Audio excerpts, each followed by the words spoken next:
Ok, podemos abrir em Mateus, na nossa caminhada que nós estamos a fazer. Nós estamos no capítulo 17. E da última vez nós vimos um evento profundamente marcante, que não só marcou os discípulos que subiram ao monte com Jesus, e nós vimos esse evento, mas eu acredito que também marcou cada um de nós que estava aqui nesta manhã. Foi uma passagem com implicações muito fortes, foi um texto bastante impactante para aqueles que estiveram. E aquilo que os três discípulos de Jesus, Pedro, Tiago e João, viram e viveram ali naquele monte foi completamente transformador para eles. Foi totalmente marcante. Eles nunca tinham vivido algo assim. E depois disso, durante esta vida terrena, também não sei se viveram algo assim. É verdade, vivenciaram a ressurreição de Jesus, isso também foi fantástico, mas aquilo que eles viram ali foi a glória divina de Jesus, que brilhou diante deles. E eles ficaram de tal forma terrificados, ficaram cheios de medo, que se prostraram em terra. Não só por Jesus ter brilhado diante deles, mas também por Deus Pai ter aparecido por meio de uma nuvem, os ter envolvido e ter falado. Eles ficaram completamente aterrados, ficaram completamente atemorizados. Mas Jesus depois vai ter com eles e levanta-os. Jesus toca-os e levanta-os. Não era preciso mais terem medo. E a partir dessa passagem, nós vimos 4 marcas que devem estar presentes na vida de quem afirma que já teve o encontro com Cristo. Okay? Quem diz que já teve o encontro com Cristo tem que ter estas marcas aqui. Primeiro, reconhecimento da beleza e majestade divina de Jesus. Ou seja, reconhecer o quão belo Jesus é. E este reconhecimento da beleza, da glória de Jesus, acontece a partir do momento em que a pessoa percebe a santidade de Jesus, percebe o amor de Jesus, percebe a misericórdia de Jesus, que é tão grande como já foi falado aqui nesta manhã, como já foi orado. Ao se aperceber desta justiça, desta perfeição, ao se aperceber desta bondade, desta misericórdia, a pessoa fica encantada com a beleza de Jesus. A pessoa fica encantada. E nós dissemos que Jesus é mais do que uma doutrina a ser assimilada, é uma pessoa a ser profundamente amada e adorada. Em segundo lugar, a segunda marca, tem que haver profundo temor por causa da nossa condição diante de tamanha glória, diante de tamanha beleza. Foi isto que aconteceu. Os discípulos viram a glória de Jesus, os discípulos viram a presença de Deus, prostraram-se em terra. Porque eles sabiam do seu pecado. Eles sabiam da sua condição, eles sabiam que eram frágeis, que eram meros seres humanos e sabiam que estavam ali diante do Deus vivo. Se Deus aparecesse nesta manhã, como apareceu ali naquele momento, todos nós nos prostraríamos rosto em terra de forma igual. Todos nós tremeríamos e temeríamos pela nossa vida. Então há um certo momento em que quem se apercebe da beleza de Cristo, quem se apercebe da santidade de Deus tem que ter a mesma reação, nós vimos, como Isaías.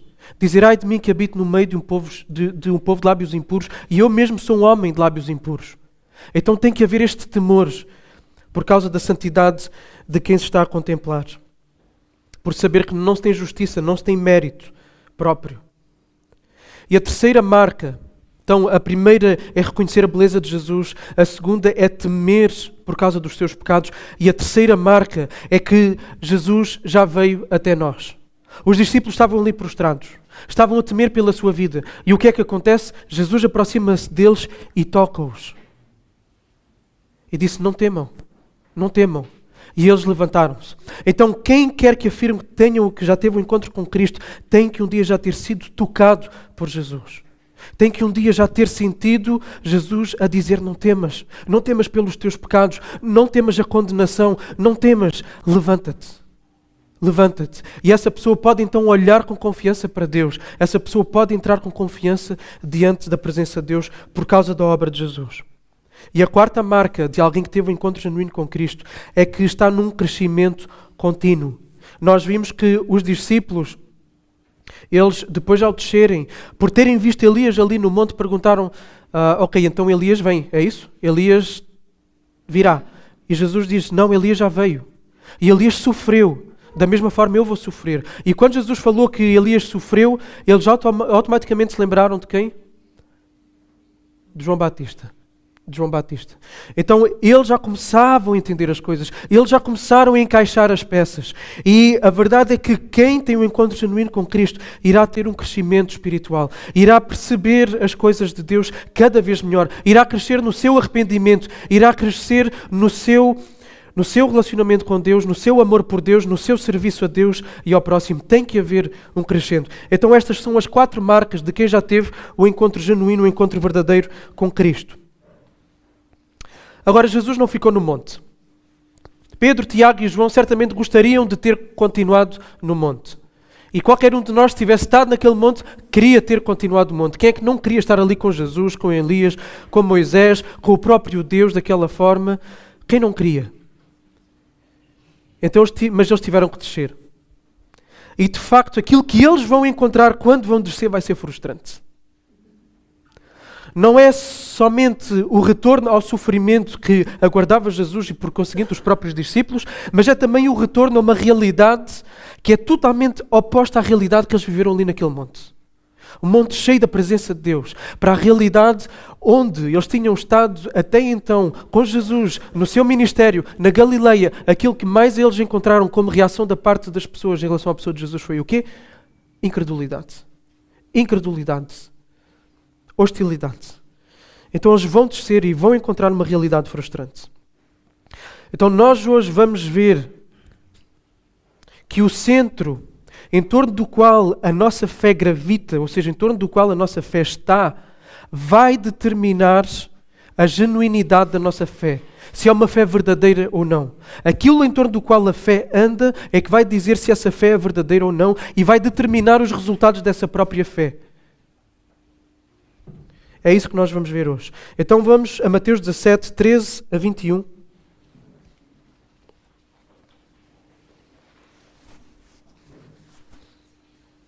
Mas para já vamos só ler os versículos 14 a 16.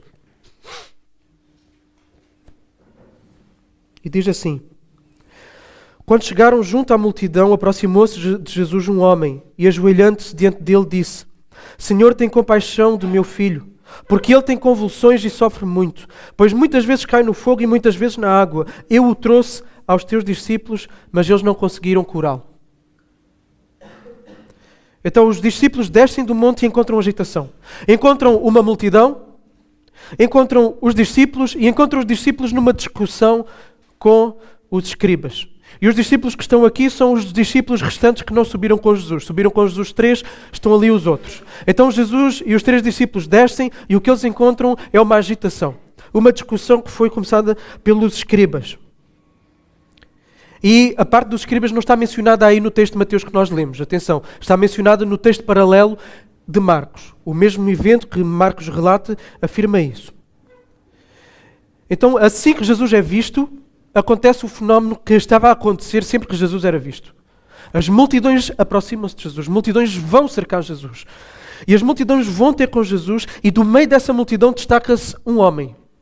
Um homem que é movido pelo seu desespero, um homem que é movido por um sentimento de urgência.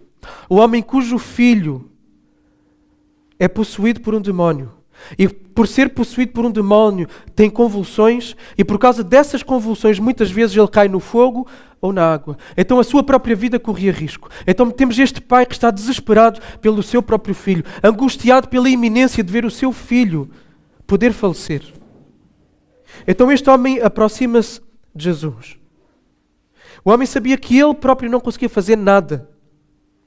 Ele sabia que se tratava de um demónio que estava a tomar conta da consciência do filho, a provocar-lhe aquilo.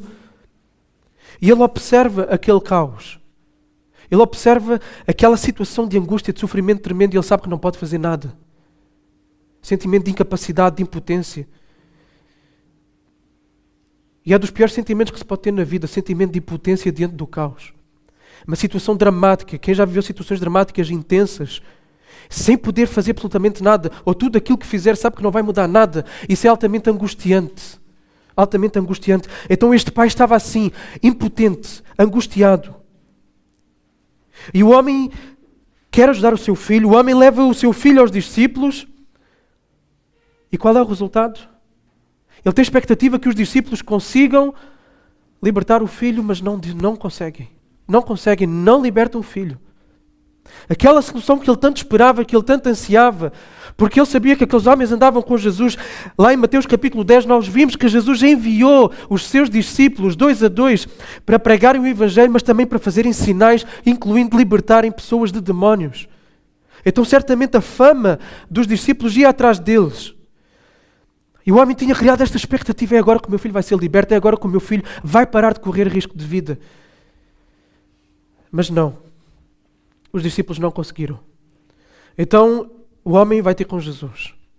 Vai ter com Jesus e pede compaixão. Suplica a Jesus que faça alguma coisa. A presença do caos, a presença de situações que não conseguimos resolver, leva a que as pessoas procurem Deus.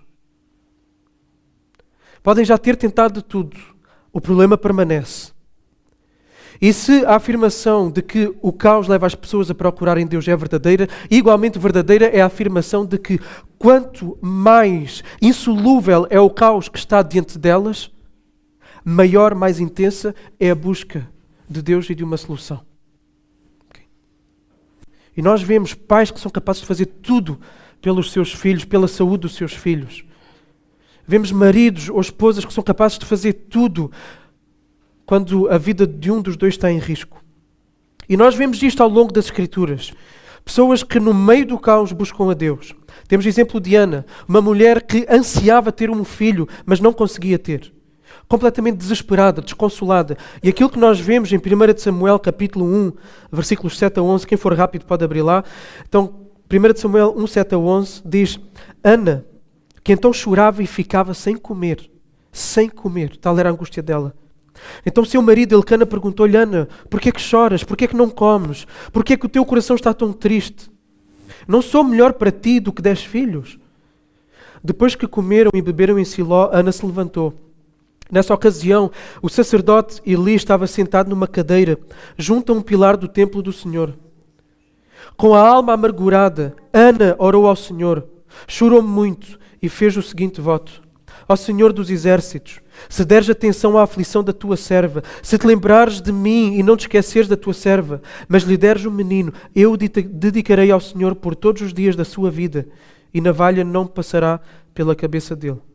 Ou seja, deixaria o cabelo crescer. Isto seria um voto de consagração a Deus. Era comum naquela altura. Então Ana, uma mulher desesperada, chorava, não comia. Ela vai a Deus em oração. Ela busca a Deus.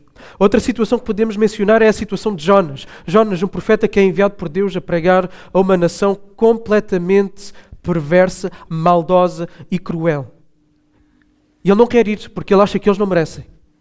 Nós também acharíamos que eles não mereciam. Então Jonas acha que eles não merecem, ele não quer ir. Então Jonas foge. Jonas apanha um barco e vai para outro lugar. Acontece uma tempestade, Jonas diz: a culpa é minha por causa desta tempestade. Joguem-me fora, joguem borda fora, que tudo vai se acalmar. Eles fazem isso, jogam Jonas fora, um peixe passa e engole Jonas. Jonas está na barriga do peixe. Nunca ninguém aqui passou por essa experiência. Okay? Mas eu acredito que se algum de nós passasse por essa experiência, iria clamar com todo o seu ser a Deus que o livrasse daquela situação. De certeza absoluta. E Jonas orou assim: clamei ao Senhor na minha angústia, e Ele me respondeu. Do ventre do túmulo gritei, e tu ouviste a minha voz. Pois me lançaste nas profundezas, no coração dos mares, e a corrente das águas me cercou. Todas as torrentes e ondas passaram por cima de mim. Eu disse: fui expulso da tua presença. Como poderei ver o teu santo templo novamente? Ou seja, como poderei voltar para te adorar? As águas me cercaram até a alma, o abismo me rodeou, e as algas se enrolaram na minha cabeça. Afundei até aos fundamentos dos montes. A terra me aprisionou para sempre com as suas trancas. Mas tu me fizeste subir a minha vida da sepultura. Senhor meu Deus, eu me lembrei do Senhor quando minha vida desfalecia. A minha oração chegou a ti no teu santo templo. Os que se apegam aos ídolos inúteis afastam de si a misericórdia. Mas eu te oferecerei sacrifício com voz de ação de graças. Pagarei o meu voto. A salvação pertence ao Senhor. Jonas clama, e Jonas não só clama, como Jonas faz um voto. Jonas diz: se tu me tirares daqui, eu vou te adorar com sacrifícios. Ou seja, tira-me daqui para que eu possa novamente ir te adorar. E no Novo Testamento nós encontramos também exemplos, pessoas completamente desesperançadas que recorrem a Jesus.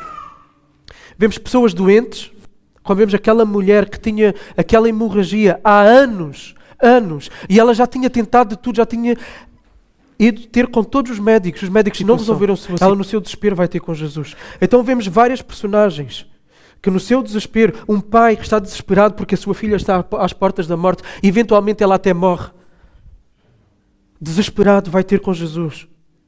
Então pessoas que não têm mais recursos, não têm mais possibilidade de resolver a situação, recorrem a Jesus.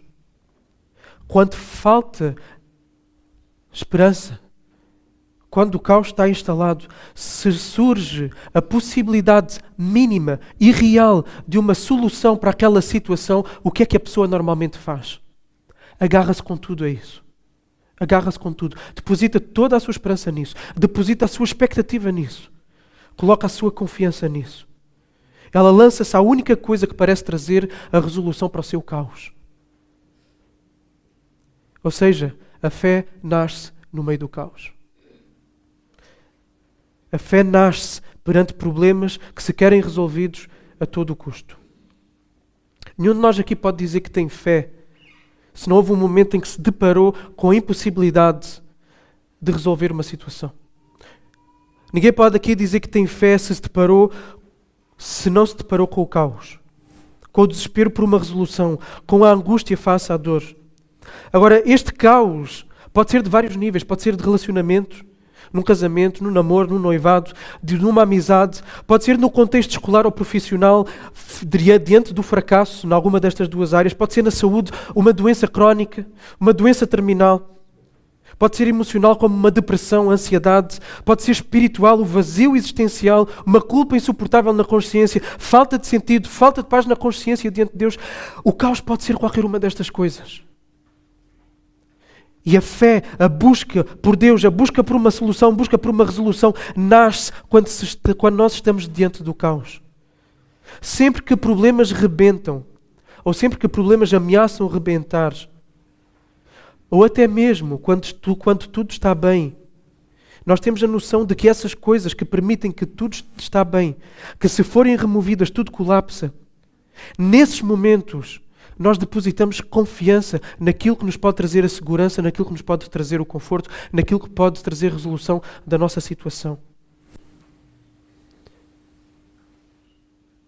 Todos nós aqui nesta manhã, ou temos uma situação pela qual ansiamos profundamente uma solução, desesperadamente uma solução, e depositamos a nossa confiança, a nossa esperança nessa situação. Ou então, podemos não estar nessa situação de caos, podemos não estar nessa situação de desespero e ansiando uma solução, mas podemos estar a depositar a nossa esperança, colocar a nossa segurança, a nossa identidade, a nossa realização pessoal em coisas que nós temos como indispensáveis, coisas essas que se nos forem tiradas, o nosso chão cai, o nosso chão desaba. Pode ser um familiar, pode ser uma situação profissional, pode ser o que for desta vida. Se depositamos a nossa segurança, a nossa identidade, a nossa confiança nessa coisa, e se temos noção de que se essa coisa nos for tirada do chão, vamos entrar em desespero, então aí vamos buscar uma solução. E para aqueles que neste momento estão nessa fase de segurança, eu gostava que pudessem pensar sobre o que é que reside a vossa confiança. O que é os pilares da vossa vida? O que é o pilar da minha alegria? O que é o pilar da minha felicidade? O que é que, se na minha vida for tirado, eu desabo completamente?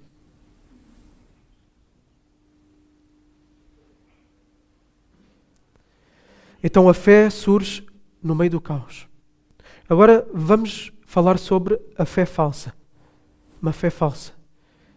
Do versículos 17 ao 20. À primeira parte do 20.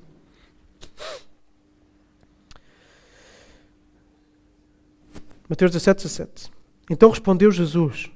Jesus deparou-se com aquele evento ali de que os discípulos não conseguiram expulsar o demónio. Então Jesus disse: ó geração incrédula e perversa, até quando estarei convosco? Até quando terei de suportar-vos? Trazei-me o menino. Então Jesus repreendeu o demónio que saiu do menino. Desde aquela hora ele ficou curado. Mais tarde, os discípulos, aproximando-se de Jesus em particular, perguntaram-lhe: Porque não conseguimos expulsá-lo. Ele lhes disse, por causa da vossa pequena fé. Até aqui. Então Jesus reage à situação que estava diante dele, nomeadamente ao facto dos discípulos não terem conseguido expulsar aquele menino. E ele vai acusar todas aquelas pessoas, porque o ambiente geral era esse, mas especialmente os seus discípulos, de incredulidade, de não confiarem em Deus e de perversidade, de desviarem a sua adoração a Deus. E já vamos perceber porquê. E em seguida Jesus vai lançar duas perguntas que manifestam o seu sofrimento. Okay? Então o sofrimento de Jesus não vem só pela antecipação daquilo que ele ia passar na cruz, no lugar dos pecadores, mas o sofrimento de Jesus também está em que aqueles que andavam com ele há 2 anos, a ouvir os seus ensinamentos, a verem o seu poder manifestado de múltiplas formas, a serem incrédulos. Isso também causava sofrimento em Jesus. Até quando terei que vos carregar? Até quando terei que vos suportar? Então Jesus volta-se para o pai do menino e para o menino e Jesus expulsa o demónio. Jesus expulsa o demónio. Ele fica completamente curado. Os discípulos depois, para não passarem mais vergonha pública, porque já tinha sido vergonha suficiente o terem tentado expulsar o demónio à frente de todas aquelas pessoas e não terem conseguido, então os discípulos, para não passarem mais vergonha pública, chamam Jesus de lado e vão perguntar a Jesus, porquê é que eu não consegui expulsar o demónio? Porquê é que nós não conseguimos libertar este menino? Agora, eles ficaram surpreendidos por não terem conseguido fazer ou não? Ficaram. Eles achavam que aquele menino ia ser liberto. Eles ficaram surpreendidos pelo facto de não terem conseguido expulsar o demónio, porque eles já tinham expulsado demónios antes. Então eles ficaram espantados por não terem conseguido. E Jesus vai dizer, vocês não conseguiram por causa da vossa fé pequena. Se o episódio que nós vimos da outra vez, em que Jesus subiu ao monte com os discípulos, se esse episódio estava carregado de alusões ao momento em que Moisés subiu ao monte Sinai e aí Deus se manifestou a ele e nós vimos as várias alusões que existiram entre esses 2 momentos, temos também aqui uma alusão semelhante. Moisés, depois de viver aquele momento inesquecível com Deus, ele vai descer do monte. O que é que ele vai encontrar quando ele desce do monte? O bezerro de ouro. O povo desviado da verdadeira adoração a Deus, que não esperou que Moisés voltasse. Eles demonstraram incredulidade, porque Moisés é que ia trazer as indicações da parte de Deus sobre como Deus devia ser adorado, aquilo que Deus esperava deles. Eles não esperaram Moisés. Eles próprios quiseram construir o seu intermediário para adorarem a Deus. Eles construíram uma representação de Deus através do bezerro de ouro. E é exatamente isto que Jesus encontra ao descer do monte. Incredulidade. E não é que os discípulos não tivessem expectativa de que o menino fosse liberto. Porque tinham, como eu acabei de dizer, eles ficaram surpreendidos. Então que tipo de falta de fé é essa? Que tipo de falta de fé é essa? Se eles ficaram surpreendidos por não terem conseguido, é porque eles esperavam ter conseguido. Então que falta de fé é essa? Que tipo de incredulidade é essa? É uma fé falsa. É uma fé colocada no lugar errado. Os israelitas, eles sabiam que foi Deus que os tirou do Egito. Eles sabiam que tinha sido Deus que tinha enviado aquelas pragas, que tinha sido Deus que tinha aberto o mar, que tinha sido Deus que tinha fechado o mar e destruído os seus inimigos que o perseguiam. Eles sabiam disso, eles sabiam que tinha sido Deus a fazer isso. Agora, eles quiseram criar uma representação desse Deus para o adorar. Okay? Eles quiseram adorar Deus da sua maneira. Eles não quiseram esperar as indicações da forma correta para se adorar a Deus. Eles depositaram a sua fé, a sua confiança naquilo que eles próprios representaram de Deus, o bezerro. Os discípulos aqui fizeram exatamente a mesma coisa. Não fizeram um bezerro de ouro, mas depositaram a sua fé, não em Deus, mas na sua própria capacidade de poder expulsar demónios. E isso não é diferente do bezerro de ouro que foi construído no deserto. Por isso não basta ter fé. Não basta ter uma fé intensa, uma fé que fala alto, uma fé que chora, uma fé que clama, uma fé que procura, uma fé que jejua. Não basta ter uma fé dessas. Não basta. Tem que se ter atenção ao tipo de fé. De nada serve se for uma fé falsa. Uma fé colocada e baseada no lugar errado. Muitas pessoas vão dizer que são pessoas de fé. Eu sou pessoa de fé, eu sou uma pessoa de muita fé. Não sei se os vossos colegas de trabalho já vos disseram isso, ou familiares. Eu sou uma pessoa de muita fé. Já ouviram essas expressões? Então as pessoas dizem isso. Pessoas dizem ter fé na bondade inata da humanidade. A humanidade é boa. Estas coisas acontecem, mas no fundo a humanidade é boa. Têm fé na ciência, na tecnologia, que é capaz de resolver todos os problemas do ser humano. Em determinado santo a quem buscam nas horas das aflições, a quem fazem orações. Têm fé em suas próprias capacidades. Porque uma das afirmações que mais se ouve hoje em dia é que temos que acreditar no nosso potencial. Porque se nós acreditamos no nosso potencial, nós somos capazes de fazer coisas fantásticas e maravilhosas. E até há pessoas que dizem que têm muita fé em Deus. Ok? Têm muita fé em Deus. Agora, é a fé em Deus uma fé falsa? Ponto de interrogação. Será que a fé em Deus é uma fé falsa? Pode ser uma fé falsa. Pode ser uma fé falsa. Pode ser no sentido em que a pessoa diz que confia em Deus, mas na verdade ela deposita a sua confiança para obter o seu favor da parte de Deus no seu próprio desempenho. No seu próprio desempenho. A pessoa confia nas suas orações, a pessoa confia na sua generosidade, a pessoa confia nas suas ações diárias, a pessoa até confia no seu arrependimento e na sua fé. Em que a pessoa diz: eu arrependi-me tanto, então Deus vai me dar o seu favor. Ou então eu tenho tanta fé em Deus, por isso Deus vai ser favorável comigo. A pessoa confia mais na sua fé e no seu arrependimento do que em Deus. Fé falsa. Fé que não muda nada. Ela acha que o seu favor diante de Deus é adquirido pela qualidade do seu arrependimento e pela qualidade da sua fé. A pessoa descansa na sua fé como se a sua fé fosse um fim em si mesmo. E os discípulos talvez confiassem no método. Eles já tinham conseguido expulsar demónios. Eles sabiam que se calhar tinham que ter esta postura ou dizer aquela frase. Mas não resultou. Não resultou. Eles não foram dependentes de Deus, eles foram dependentes de si mesmos, eles foram na sua força. E nós mais logo vamos perceber isso de uma forma mais clara. O profeta Jeremias escreveu: assim diz o Senhor, maldito o homem que confia no homem, que faz daquilo que é mortal a sua força e afasta do Senhor o coração. O problema de se confiar em si mesmo ou de confiar em qualquer outra coisa é que a pessoa afasta a sua confiança, afasta o seu coração de Deus. De depender de Deus. A sua esperança é colocada em circunstâncias, a sua esperança é colocada em pessoas, em recurso, tudo coisas que vão decepcionar mais cedo ou mais tarde. Tudo coisas que são voláteis, tudo coisas que hoje podem estar aqui e amanhã já não estão. Coisas incertas. E que muitas vezes, depois de oferecerem a esperança que não podem dar e depois de desaparecerem, o que é que fica é um desespero maior ainda do que antes de se ter procurado essas mesmas coisas. Porque há a experiência da expectativa frustrada. E o sentimento de expectativa frustrada também é horrível. Porque quanto mais expectativas frustradas existem, menos expectativas depois há. A pessoa vai se tornando pessimista, a pessoa vai se tornando cínica, a pessoa perde cada vez mais a esperança. Quem confia em qualquer coisa desta vida vai ficar decepcionado. Da mesma forma que os discípulos ficaram decepcionados. E os discípulos tentaram, e as pessoas tentam, e nada muda. A fé falsa não muda nada. O caos continua exatamente à frente dos olhos, da mesma maneira ou ainda pior. Então aquilo que devemos avaliar de forma cruelmente honesta é em que nós colocamos e depositamos a esperança da nossa vida. A solução para os nossos dilemas, para os nossos problemas mais intensos e mais profundos. É isto que nós temos que avaliar. Muitas vezes, quando um problema surge diante de nós, nós achamos que temos capacidade para dar a volta a esse problema. E a primeira coisa que nós fazemos é procurar resolver o problema. E desenvolvemos estratégias.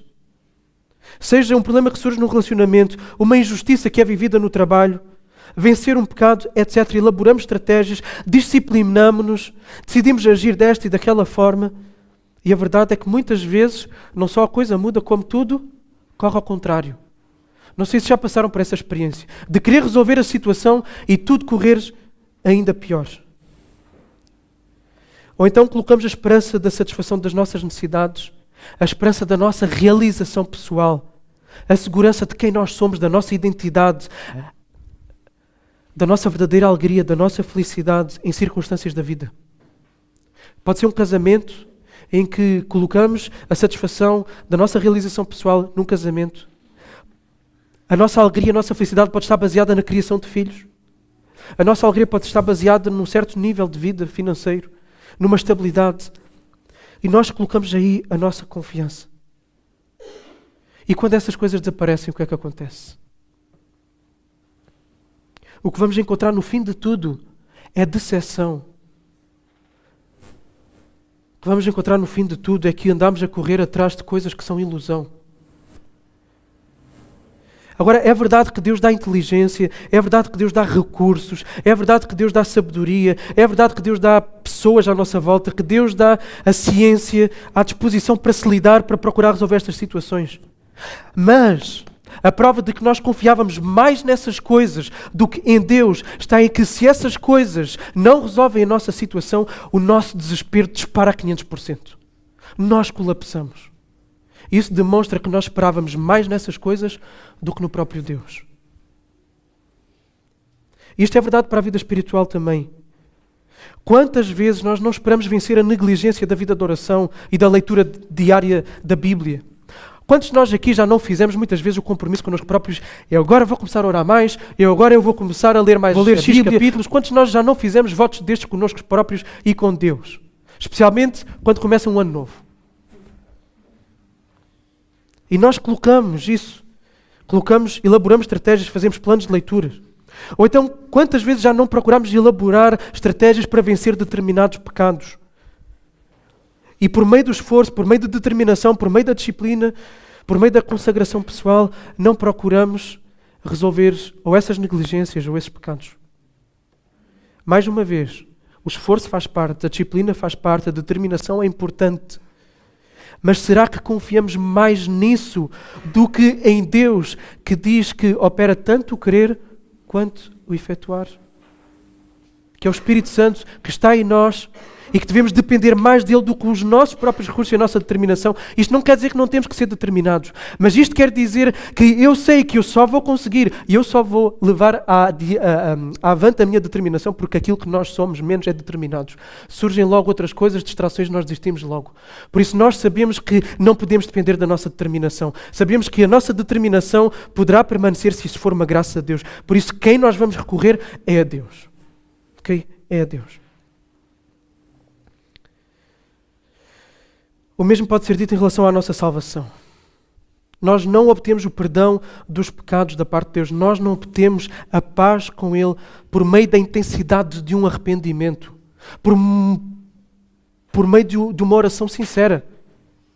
Por meio de um choro amargo.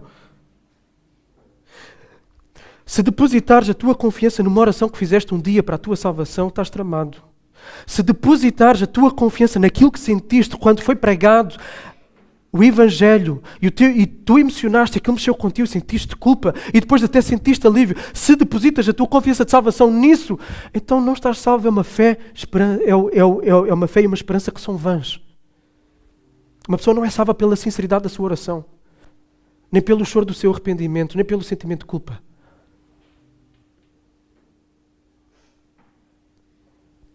A pessoa é salva por quê? Por Cristo. Ponto final. Por Cristo. Cristo só. Cristo só. A oração tem lugar, o arrependimento tem lugar, a fé tem lugar. Mas tudo isso são apenas meios de abrir as mãos e de receber Cristo. E Cristo dá a salvação. Cristo é a salvação. Terceiro ponto, a fé verdadeira. Vimos que existe a necessidade de uma fé no meio do caos, primeiro ponto. No segundo ponto, nós vimos que a fé pode ser falsa, a fé que pode surgir no meio do caos, a esperança que pode surgir no meio do caos pode ser falsa se ela for colocada no lugar errado. E agora nós vamos ver a fé genuína, a fé verdadeira. É unicamente colocada em Cristo e por isso faz o impossível acontecer. Então, vamos ler o 18 outra vez, que já lemos, e depois vamos ler a segunda parte do 20 e o 21. Então o versículo 18 diz: Então Jesus repreendeu o demónio que saiu do menino. Desde aquela hora ele ficou curado. E agora a segunda parte do 20. Pois em verdade vos digo que se tiverdes fé do tamanho de um grão de mostarda, direis a este monte, passa daqui para lá, e ele passará. e nada vos será impossível. Mas essa espécie de demónios não sai a não ser com oração e jejum. Então, depois de ter curado o menino, de ter dito aos discípulos que eles não conseguiam libertar o menino por causa da fé deficiente, Jesus vai colocar aqui um ponto fundamental, essencial, um princípio basilar sobre a fé. Okay? Ele diz que se houver fé, que se fé for exercida, ainda que seja do tamanho de um grão, de uma semente de mostarda, então os discípulos podiam dizer a um monte para ele se deslocar e ir para outro lugar. Ok, o que é que isto quer dizer? Isto é literal? Não, não é literal. Esta era uma expressão comum daquela altura para se realizar coisas impossíveis. Okay? Coisas impossíveis de se realizar era a mesma coisa de dizer ao monte, vai daqui para ali. O que Jesus está a dizer é que se houver fé do tamanho de mostarda, é possível ver coisas impossíveis acontecer. Agora, de que tamanho é o grão de mostarda? Minúsculo. Minúsculo. É pequeno. Agora, detalhe curioso. Não tinha Jesus acusado os discípulos de terem uma fé pequena? Então será que Jesus não está aqui a entrar em contradição? Porque ele está a dizer, se vocês tiverem uma fé pequena, podem fazer isto. Mas antes ele tinha acusado os discípulos de terem uma fé pequena. Qual é o problema aqui? Essa fé pequena que eles tinham estava mais para a incredulidade do que para uma fé genuína e ativa. E nós podemos perceber isso pelo versículo 17, quando Jesus disse que eles eram incrédulos. Jesus disse que eles eram incrédulos. E a palavra que Jesus usa no original aí, em grego, é apistos. E a partícula A antes da fé é a sua negação. Ok? Então Jesus está a dizer que eles têm ausência de fé. Da fé verdadeira. Há um outro aspecto também curioso para se mencionar em relação ao grão de mostarda, como ilustração para entendermos aquilo que Jesus quer dizer aqui sobre a fé. É que o grão de mostarda, embora sendo extremamente pequeno, ao que é que ele dava lugar? A um arbusto extremamente grande, que as pessoas diziam que era como uma árvore. Então, aquilo que o grão de mostarda fazia era rebentar com as expectativas de toda a gente. Okay? E aquilo que Jesus está a dizer é que uma fé genuína, uma fé ativa, embora invisível, é capaz de fazer grandes coisas. De onde não se espera, aparece coisas que ninguém esperava. Okay? É isto que Jesus está a dizer. Jesus está a dizer que a fé verdadeira, embora aos olhos de quem a observa possa ser ridiculamente insignificante, se de facto é genuína, então é capaz de, em seus resultados, ir além de todas as expectativas, capaz de ver coisas impossíveis de acontecer, coisa que ninguém diria que poderia alguma vez na vida acontecer, acontece. E depois temos o versículo 21. Okay? Versículo 21, em algumas das nossas traduções, se repararem, aparece entre parênteses retos. Okay? O que é que isso significa? Isso significa que nos melhores manuscritos do Novo Testamento, esse versículo não aparece. Okay? Nos melhores, nos mais confiáveis, esse versículo não aparece. Possivelmente foi um comentário adicionado por um copista. Okay? Porque o Novo Testamento foi copiado imensas vezes e o Novo Testamento é construído a partir das várias cópias que existem dele. E há cópias mais confiáveis do que outras. Então, nas menos confiáveis aparece este versículo aqui, que se pensa ter sido uma adição de um copista, um comentário. No entanto, se nós formos à passagem paralela deste texto, Marcos capítulo 9, nós vamos encontrar a oração mencionada. Okay? Marcos vai falar na oração, associada à fé que realiza coisas inesperadas. Ele diz assim, Marcos, essa espécie, referindo-se ao demónio, não sai a não ser pela oração. E depois Marcos vai acrescentar e jejum. Só que jejum também, se repararem em Marcos, jejum também aparece entre parênteses retos. A parte do jejum, não a parte da oração, mas a parte do jejum. Ou seja, o jejum também não está nos melhores manuscritos. Okay? No entanto, o jejum faz parte da prática da oração. O jejum faz parte da prática da oração. Então não é nenhuma heresia afirmar-se isto aqui, porque o jejum faz parte da oração. O jejum deriva da oração. O jejum sempre caminha de mãos dadas com a oração, em que a pessoa rasga-se diante de Deus, a pessoa vai abdicar daquilo que é vital para a sua saúde, que é o alimento, uma coisa básica. Ela abdica da coisa básica porque ela vai estar a dizer que aquilo pela qual ela está a clamar a Deus é ainda mais básico. Ela está de tal forma a fazer um manifesto diante de Deus, está a dizer: Deus, tu és mais importante ainda do que o alimento. E aquilo que tu podes fazer é mais importante do que neste momento o alimento é para mim. Então, anda associado à oração. Jesus conseguiu fazer o que os discípulos não conseguiram fazer. Porquê? Porque a fé de Jesus era genuína. Porque Jesus era um homem de oração. Oração. Jesus tinha intimidade com Deus. O que é que revela a oração no relacionamento entre a pessoa e Deus? O que é que essa pessoa está a demonstrar em relação a Deus ao ir orar? Porquê é que alguém ora? O que é que essa pessoa manifesta a Deus nesse momento? Dependência. Dependência. A oração manifesta dependência. Quem é a esperança dessa pessoa? Porquê é que ela vai orar? Quem é a esperança dela? Deus. Em quem é que ela está a colocar a sua fé? Na qualidade da sua oração? Não. Em Deus. Ela está a confiar em quem? Em Deus. Ok? Então Deus, na oração, é o centro da pessoa. Por isso a oração revela a fé genuína. Nós encontramos o salmista várias vezes. Salmo 38, 15 a 17, ele diz: Senhor, eu espero por ti. Ele está a orar e ele está a dizer que espera pelo Senhor. Senhor, meu Deus, responderás, rogo-te que me ouças, para que eles não se riam de mim e não me menosprezem quando o meu pé tropeçar, porque estou prestes a tropeçar. A minha dor é constante. No Salmo 39, 7, agora, Senhor, o que eu espero? A minha esperança está em ti. Salmo 135, 7, espero no Senhor, minha alma o espera, em sua palavra eu espero. Espero pelo Senhor mais do que os guardas pelo amanhecer, sim, mais do que os guardas esperam pela manhã. Ó Israel, coloca a esperança no Senhor, pois no Senhor há amor fiel e nele há plena redenção. Quem espera unicamente em Deus vai se dirigir a Deus e vai clamar a Deus. Tem uma vida de oração. Os discípulos não andavam a depender de Deus. É isso que Jesus está a dizer, que eles não andavam a orar. E se eles não andam a orar, eles não estão a depender de Deus. Se não estão a depender de Deus, não têm fé em Deus. A caminhada é esta, o percurso é este. Sempre que alguém deixa de orar, demonstra que depende do quê? De si mesmo. Não orar, não ter uma vida regular, diária, de oração, é uma demonstração de incredulidade. É uma declaração manifesta de autossuficiência. Eu sei que eu posso, então eu não preciso acrescentar Deus à minha lida diária. Não preciso acrescentar Deus àquilo que eu faço no meu dia a dia. Se a pessoa tivesse a sua confiança em Deus, ela suplicaria continuamente pelo favor de Deus. Pessoas que oram pouco são pessoas que têm pouca fé. Ponto final, matemática simples, igual a 1 mais 1 igual a 2. Okay? Pessoas que não oram no seu dia-a-dia são pessoas que não confiam em Deus. A confiança em Deus é matematicamente proporcional em relação à sua vida de oração. Okay? Não orar é uma declaração de autossuficiência. Por isso não é de admirar que o caos venha ou que o caos permaneça. A verdadeira oração é proferida por aquele que se vê tal como ele é. Quem é que vai pedir alguma coisa? É alguém que precisa.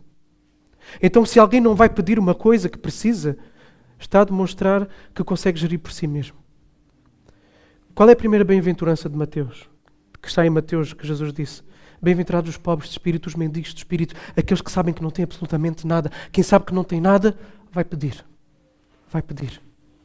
Aqueles que diante do caos, seja ele que tipo for, sabem que não têm a mínima chance, vão pedir. São aqueles que não só diante do caos, mas mesmo quando tudo está bem, sabem que tudo está bem, não por causa de si mesmos ou das suas capacidades, mas que tudo está bem por causa da graça de Deus que é derramada de forma contínua. E são esses que vão ver Deus. Desde a bem-aventurança. São esses que vão ver o impossível de Deus. São esses que vão ver o reino de Deus. São esses que são salvos. Não têm nada nas suas mãos,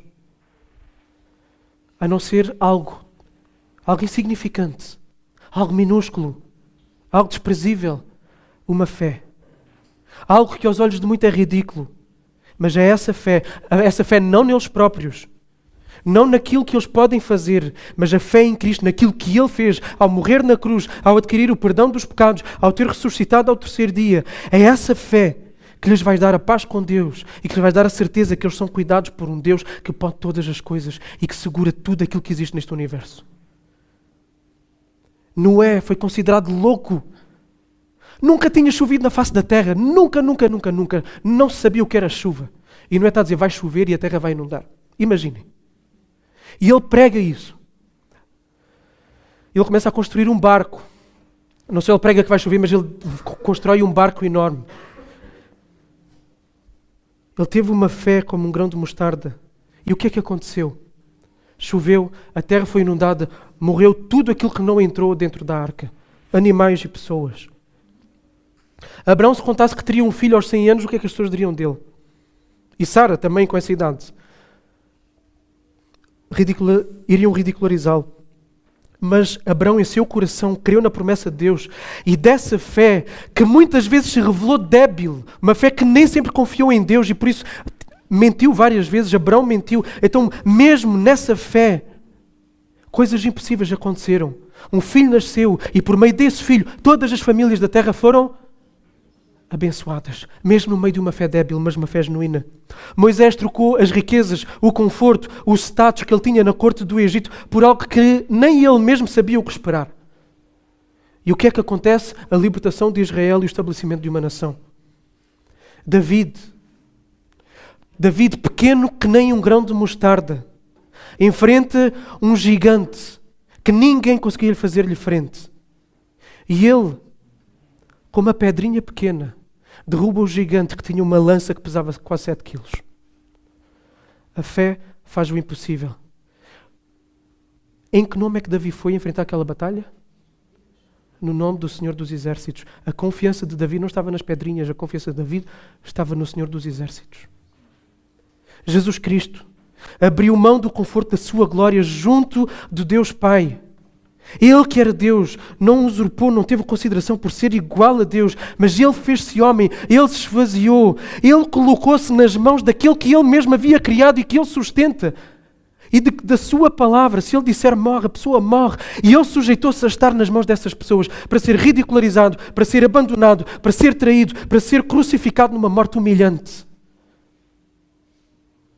E qual foi o resultado? A vitória sobre o pecado, a vitória sobre a morte, a possibilidade e a aquisição da salvação para todo aquele que se arrepende. E esta é a verdadeira fé. Esta é a verdadeira fé.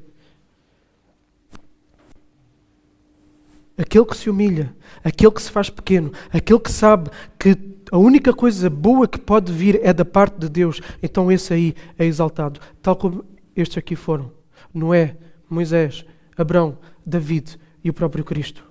Esta é a fé que rompe a morte. Esta é a fé que adentra na vida. Esta é a fé que acaba com o pecado e que adquire o perdão.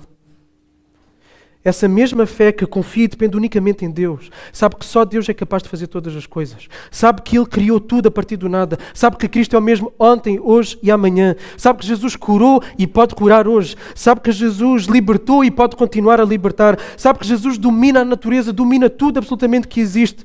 Sabe que Jesus, com uma ordem, é capaz de trazer a tranquilidade no meio do caos. Jesus, que com uma palavra acalmou uma tempestade. Jesus, que com uma palavra ressuscitou um morto e o trouxe para fora do túmulo. Lázaro. Jesus, que com uma palavra libertou este menino. Bastou Jesus falar e as coisas aconteceram. A palavra de Cristo tem poder, a palavra de Cristo traz liberdade, a palavra de Cristo traz ordem no meio do caos. Foi assim na passagem de hoje, mas foi assim desde o início. O que é que diz lá Gênesis no começo? No princípio criou Deus os céus e a terra era como? Sem forma e vazia. Como é que a terra começa a ganhar forma? Quando Deus fala. Quando Deus fala, haja luz e houve luz. Sempre que Deus dá uma ordem, a coisa acontece. Jesus fala e o impossível acontece. Basta Jesus falar e o caos desaparece. Basta Jesus falar e o coração do pecador nasce de novo. Basta Jesus falar. Reis e políticos chegam ao poder, mas também são depostos. Basta Jesus falar e desastres naturais acontecem ou são travados. Doenças despontam ou são curadas. Estrelas extinguem-se ou nascem novas. Problemas chegam ou problemas são solucionados. Jesus é o soberano de toda a história e aquilo que Ele fala acontece. Quem é que acredita neste tipo de coisas? É o cristão. Aquele que tem uma fé genuína, que se manifesta muitas vezes quando ninguém espera nada, quando as circunstâncias mostram o oposto, quando a pessoa em causa parece fraca e débil, pronta para ser ridicularizada por acreditar que existe um Deus que cuida dela e que a situação pode reverter. São esses aqui que acreditam nessas coisas. Muitas coisas impossíveis acontecem quando Deus fala. E a coisa mais importante é a salvação. O cristão sabe, o cristão tem plena consciência que não pode salvar a si mesmo. Não há nada que ele faça que pode pagar a sua dívida. Ele sabe que precisa única e exclusivamente de Cristo. Então ele agarra-se a Cristo com tudo o que tem. E atenção, a salvação, eu volto a sublinhar esta afirmação aqui, é que a salvação não é adquirida pela qualidade da fé. No evento que é relatado por Marcos, este mesmo evento, ele vai dizer que o homem, quando chega perto de Jesus, ele diz: se tu podes. E Jesus pergunta-lhe: se tu podes, tudo é possível ao que crê. E o homem diz: eu creio, ajuda-me na minha falta de fé. E ele foi curado. Então, a fé pode ser débil, mas é uma fé que se lança, é uma fé que se entrega. E essa fé adquire o perdão, essa fé adquire a salvação por meio daquilo que Jesus fez. Agora, a fé vai além da salvação, ela transborda para o dia-a-dia. A fé genuína crê que Deus constantemente conduz todas as circunstâncias, cada decisão, cada situação, as coisas boas que chegam e as coisas más também, que Deus pode fazer milagres, que Deus pode fazer coisas sobrenaturais que ninguém espera, uma cura, uma porta de trabalho que se abre, uma gravidez que achavam impossível, que os médicos diziam não é possível engravidar e a gravidez acontece, o dom para edificar a igreja, o crescimento de uma igreja que parecia moribunda e que ninguém dava um tostão por ela e ela cresce, o avivamento num país que se achava que Deus nunca na vida ia fazer um avivamento naquele país. Estas coisas acontecem. A fé genuína, no entanto, e ao mesmo tempo, crê igualmente que Deus tem sempre o melhor, ainda que o milagre não chegue, ainda que a situação não seja revertida, ainda que a doença continue, ainda que a injustiça seja dolorosa, ainda que o luto não passe. É preciso, na verdade, ainda uma maior fé para crer que Deus controla todas as coisas, mesmo essas. É preciso maior fé para permanecer firme e olhar para Deus e dizer que Ele é o autor e o consumador dessa mesma fé e continuar a confiar nele. Então, de uma via ou de outra, seja para ver o sobrenatural acontecer, seja para ver coisas que ninguém esperava acontecer, ou seja para permanecer firme no meio de todo o caos, e isso por si só já é sobrenatural, as coisas impossíveis estão a acontecer, seja numa mão, seja na outra. A fé genuína faz isto. Então eu quero convidar a cada um de nós aqui nesta manhã a olhar só para Cristo, confiar só nele. Não confiemos na nossa capacidade de confiar nele, porque senão estamos em que situação? Em maus lençóis. Porque se a nossa salvação dependesse na nossa capacidade de confiar nele, estávamos tramados. Hoje confiamos um pouquinho, amanhã confiamos menos, depois confiamos um pouquinho mais e a nossa confiança é assim. É débil. Então nós precisamos até dele para confiar nele. E esse é o papel do Espírito Santo. E é por isso que diz que o Espírito Santo convence do pecado, da justiça e do juízo. E é por isso que lá em Efésios capítulo 2 vai dizer que a fé é o quê? É um dom, foi dado, é um presente de Deus. Então nem fé nós sabemos ter. A fé é-nos dada, a fé é-nos oferecida. E isto é incrível. E no meio disto, para quem é que vai toda a glória? Para Jesus, para Deus. Porque tudo começa e tudo termina nele. Então confia em Jesus. Arrepende dos teus pecados, da tua autossuficiência e crê em tudo aquilo que Ele fez na sua vida e na sua morte, que isso é suficiente para adquirir o perdão para os teus pecados. E então vais ver o impossível. Vais ver Deus a dar-te o perdão. Tu que eras inimigo e nem querias saber dele. A poder sentar à mesa, a poder desfrutar de uma paz que não tinhas antes, a poder desfrutar de uma alegria que nunca pensavas ter, a poder ter um relacionamento com Deus, coisa que era impossível antes. O impossível acontece. Agora isto serve para a nossa caminhada diária também. Em todo o tempo, lembra-te que tudo vem dele. Então, quando estiveres diante de um problema, crê que ele pode resolver. Crê que o milagre pode acontecer. Quando estás diante da tua frieza espiritual também, quando o nosso coração já não aquece pelas coisas de Deus, Quando somos levados por meio das circunstâncias, pelas decepções dos outros, a ter um coração que fica frio e duro em relação aos outros, fica cínico, que fica crítico. Quando estás diante do problema do teu casamento que parece insolúvel, quando estás diante dos teus maiores medos, quando estás diante de um pecado que parece que não consegues abandonar, já tentaste de tudo e não consegues vencer aquele pecado. Quando estás diante de uma pessoa que já tens pregado o Evangelho e a pessoa não se rende a Cristo. Quando estás diante de um irmão, de uma irmã que está obstinadamente a seguir aquele caminho que sabemos que é errado e que só lhe vai fazer mal e a pessoa não quer mudar, a pessoa não se arrepende, a pessoa não muda de caminho. Creia que Jesus pode fazer o impossível, porque Ele já tem feito e certamente teríamos testemunhos aqui para contar nesse sentido. Ele pode reverter tudo. Agora confiemos também que quando as coisas não mudam, é porque Deus quer que elas não mudem. Então confiemos que Ele tem o melhor para nós no meio das coisas que não mudam. Qual é o segredo para aumentar a nossa fé? Como é que vamos aumentar a nossa fé? O segredo também está, especialmente no texto de Marcos. Uma vida de oração. Uma vida de oração. É aí que o Espírito Santo gera fé em nós. Porquê a oração? Porque na oração nós vemos o que é de nós. O que é que nós vemos quando oramos? A nossa incapacidade, as nossas limitações. O que é que nós vemos em Deus quando nós oramos? O seu poder, a sua glória, a sua majestade, que Ele pode e que Ele consegue. Então quando nós oramos e estamos diante destas duas realidades, nós vamos suplicar a Deus, vamos olhar para aquilo que pode e para aquilo que fez as promessas. E a nossa fé vai começar a desabrochar aí. E aí o impossível vai começar a acontecer. Então oremos. É na oração secreta que ninguém vê que a semente pequena germina e as coisas começam a acontecer. Não por causa dessa mesma oração, mas por causa do nome daquilo que nós oramos.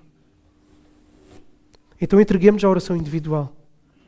Entreguemos a oração em família. E, pais, orem pelos filhos. Aqui está outra lição muito importante em relação a isso. Este homem foi interceder pelo seu filho diante de Jesus. E isso permitiu que o filho fosse liberto. Pais têm a responsabilidade de orar pelos seus filhos. Para serem salvos das garras de Satanás, para serem salvos das garras deste mundo. E nunca desistir de orar. Entreguemos a oração. Entreguemos a oração para ver coisas acontecerem. Entreguemos a oração para vermos esta sala completamente cheia de pessoas rendidas a Deus. Não só que novos convertidos venham, mas que nós que estamos aqui sejamos pessoas completamente rendidas a Deus.